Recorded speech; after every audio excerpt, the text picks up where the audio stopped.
Continuamos conversando con el licenciado Francisco Tavares, quien es vocero económico del partido Alianza País, destacado joven economista, catedrático universitario. En el segmento anterior estuvimos hablando sobre el comportamiento de la economía durante el año 2022. Me gustaría ya comenzar a ver cuáles son las perspectivas económicas del país, los desafíos que tiene la economía dominicana para este año que está a punto de iniciarse en 2023.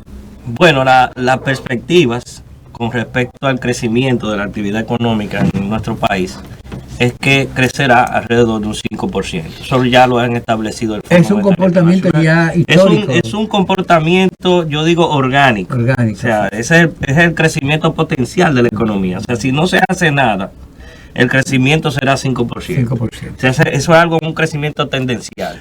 Y que no obedece, pero está demostrado que no obedece a la política pública que se estén implementando, sino que la economía dominicana en las últimas 2 décadas ha crecido de 4.5 a 5% en promedio. Ahora bien, pero partiendo de esa situación que usted dice, esa realidad que usted expresa, la República Dominicana vivió momentos difíciles en pandemia.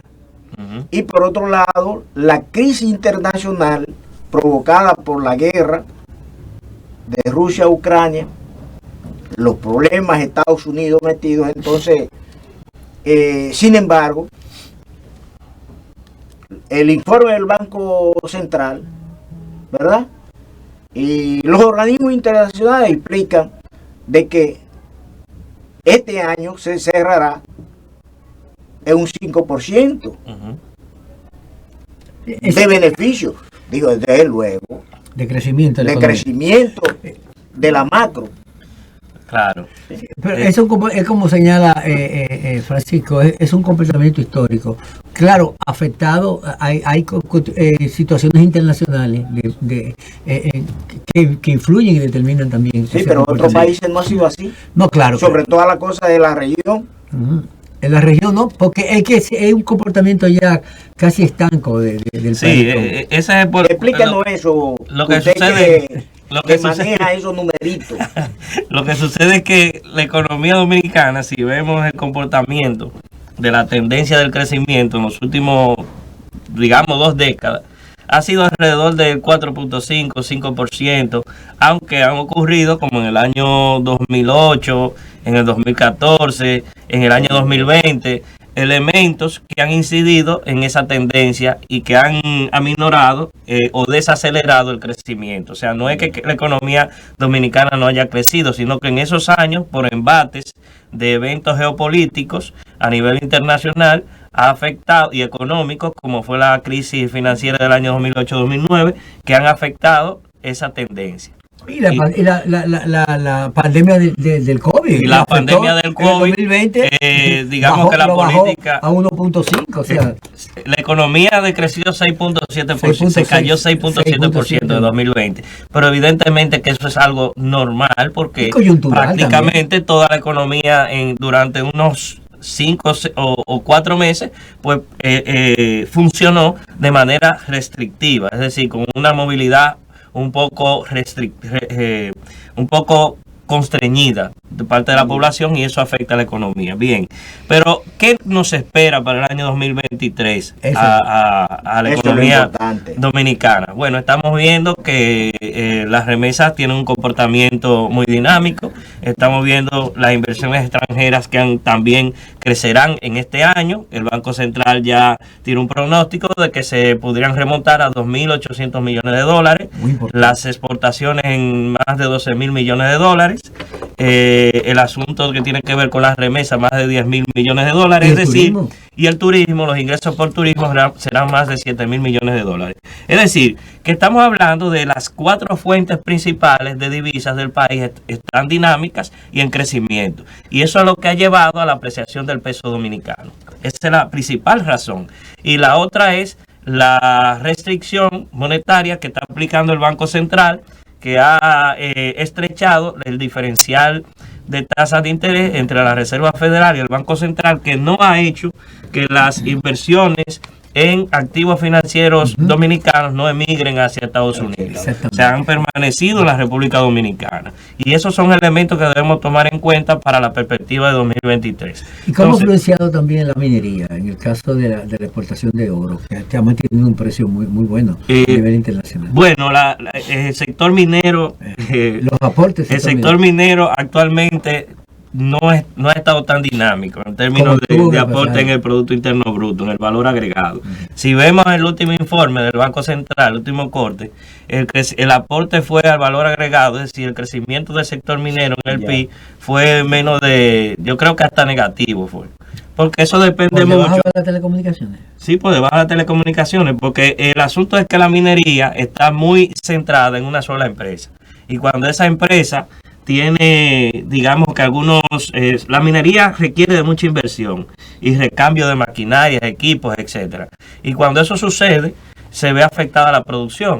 Por ende, se ve afectado el aporte de valor agregado. Eso no quiere decir que para el año 2023 será igual, sino que tiene un ciclo productivo que disminuye en ciertos años y aumenta en otros. Eso en relación con el oro. Con relación a la minería del oro. El principal renglón. Pero el oro prácticamente, la Barrick Gold determina prácticamente el 95% de las exportaciones mineras del país.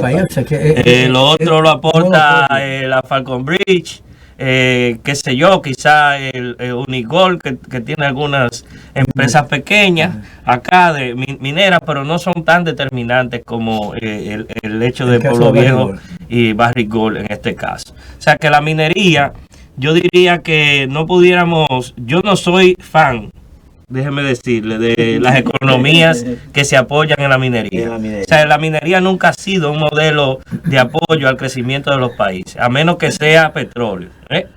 El petróleo sí ha servido de apoyo y de soporte de ciertas economías. Nada más hay que ver el caso de los países árabes, Qatar, Arabia Saudita, que se han apoyado en una economía petrolera, pero que han diversificado sus inversiones producto de la renta petrolera. Entonces, República Dominicana debe seguir diversificando su matriz productiva. Ya tenemos la zona franca, tenemos el turismo, pero no debemos apoyarnos solamente en estos sectores porque son muy sensibles a los embates o a los shocks externos que afectan la economía, porque la demanda de la zona franca y del turismo no se produce en República Dominicana. No, claro, ¿Por qué si la minería y sobre toda la cosa el oro repercute tanto nacional como internacional, entonces en los pueblos donde están enclavadas las minas, y estoy hablando de pueblos como el caso de Cotuí, estoy hablando con el caso de otros países, por ejemplo en Chile, igual, ¿por qué la pobreza en estos pueblos cuando se extrae recursos tan importantes para un grupo, de luego? Claro. Entonces esos pueblos no ven el desarrollo, esos pueblos mineros. Bueno, eso tiene que ver con dos razones principales. Primero, el destino de la renta producida, de la renta minera.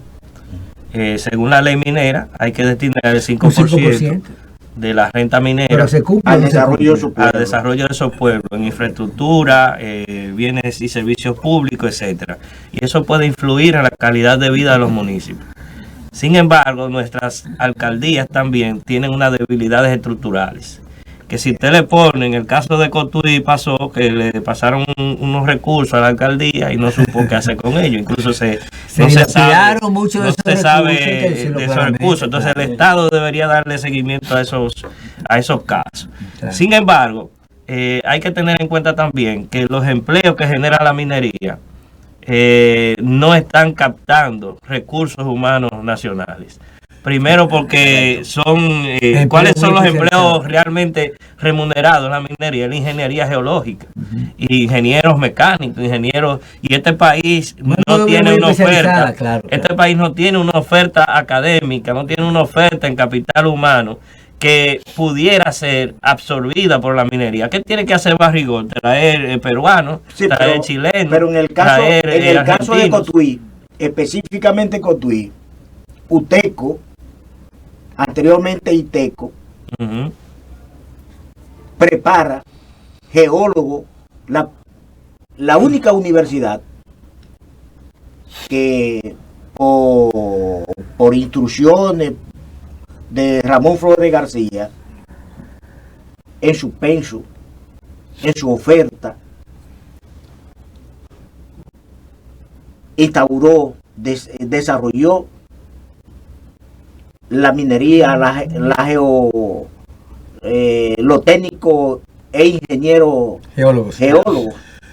Y entonces eso es una estrategia. Bueno, es que tiene que ser una política centralizada, una política nacional de formación de las universidades nacionales en esos oficios, porque el país está ya metido en la economía minera, o sea, el país ya atrae y es un país atractivo para la minería, para las empresas mineras internacionales. En la condición en que está manejando Barrigol, cualquiera quisiera invertir aquí, que tiene todo por favor de ellos y nada a favor del Estado. Entonces por contrato, así como se establecen los impuestos del lugar, y se establece qué beneficio le cae a Barrigol y qué otro va para el Estado, debiera definirse que un porcentaje de la empleomanía técnica de esos proyectos también sean nacionales. Por supuesto. Entonces eso debe ser procurar la formación de esos recursos humanos. Porque si no existe, ¿qué tienen que hacer? Hay que formarlo. Hay que buscarlo de fuera. No, pero mientras tanto, viene lo de fuera, pero en lo que están eso de fuera supliendo esa necesidad, crear las condiciones para formar los recursos humanos dominicanos, que es lo que establece la ley del 80-20. Pero hay un aspecto importante que me gustaría desviarme un poco de ese aspecto.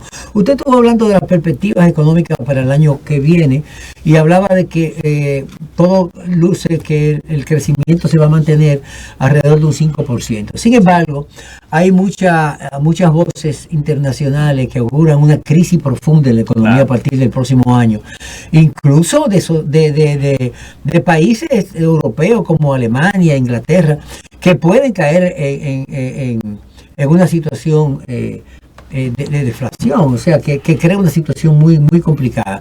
¿Qué medida recomendaría usted desde el punto de vista ya de la economía dominicana para nosotros ante una eventual crisis internacional que tendría un efecto a nivel mundial, pero nosotros como nos afectaría, para nosotros adecuarnos de manera que ese impacto no se sienta con tanta fuerza en el país? Bueno, ciertamente hay desafíos. Ya decíamos que el Fondo Monetario Internacional, en su informe a octubre de la perspectiva de la economía mundial, ya estimaba que un 33%, o sea, una tercera parte de las economías del mundo entrará en recesión en el primer trimestre o segundo trimestre del año 2023. Y esto debe poner la barba en remojo de la República Dominicana, porque es un país pequeño y abierto al mundo. O sea, que el efecto será directo.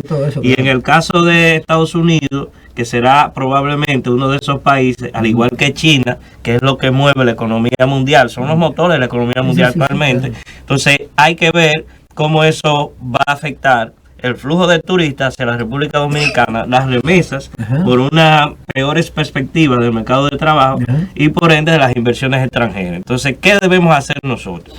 Nosotros debemos tratar de, a través de los incentivos y el gasto público, tratar de suplantar, en caso de que eso suceda, así como se prevé, esas inversiones. O sea, el Estado tiene que ser más proactivo, pero para esto hay una limitación, que son los ingresos. O sea, lamentablemente, si eso sucede como tal lo establece el manual keynesiano, nosotros tenemos que aumentar el gasto público. Necesariamente el problema para el año 2023 no será un problema si ocurre tal situación, un problema de deuda. O sea, la deuda no es el problema es afrontar la situación real que va posiblemente afectar a la República Dominicana. Entonces, yo creo que hay que tomar medidas proactivas desde el Estado, porque la única variable autónoma dentro de una recesión es el gasto público. Y por lo tanto, debe hacerse una política bastante ágil, dinámica, con relación a lo que va a afectar directamente la producción. Es decir, tenemos que buscar los mecanismos de acceso al crédito de los sectores productivos y sobre todo facilitar y permear toda la actividad económica. Algunas medidas necesariamente tendría que adoptar el gobierno, quizá sí, un tipo de austeridad en el gasto público, aunque tenemos una buena reserva, en divisa en el Banco Central, como quizá nunca se había recibido una reserva tan elevada. Pero también el problema del endeudamiento que ha crecido por las circunstancias propias. Y quizá enfocarse a estimular la producción nacional. Que dependamos menos de importaciones, estimulando la agricultura, por ejemplo. De manera que podamos conseguir una autosuficiencia en aquellos rubros que son fundamentales.